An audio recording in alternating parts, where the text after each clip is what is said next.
l'Est de la République démocratique.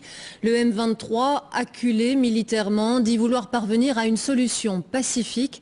Tous les problèmes de la région des Grands Lacs ne sont pas pour autant réglés. Laurence Brex.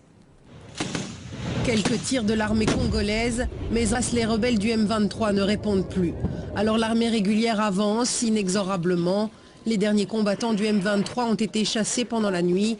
Ce matin, ils ont annoncé officiellement la fin de la rébellion qu'ils menaient depuis 18 mois dans l'est du Congo. Nous allons les poursuivre partout jusque dans leur dernier retranchement, parce que ce sont des criminels, on ne doit pas leur laisser le temps.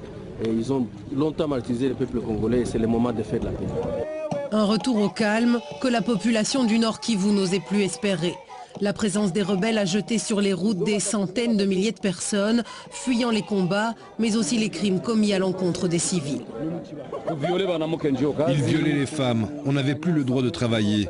Ils volaient notre argent, on devait payer des taxes sans savoir exactement pourquoi, alors que nous ne sommes que de petits commerçants. Mais aujourd'hui, merci mon Dieu, le gouvernement nous a libérés. En 10 jours, l'armée congolaise a donc réussi à déloger les rebelles du M23. La plupart auraient fui vers le Rwanda, qui a manifestement décidé de ne plus les soutenir. La pression internationale, américaine surtout, était de plus en plus forte sur Kigali, qui a donc renoncé à aider le mouvement rebelle.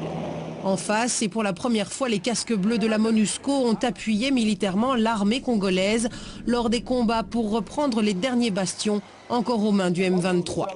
Mais la paix n'est pas assurée pour autant. Il reste dans cette région de l'Est du Congo une vingtaine de groupes armés qui terrorisent la population, notamment des rebelles hutus rwandais qui ont fui au Congo après le génocide de 1994.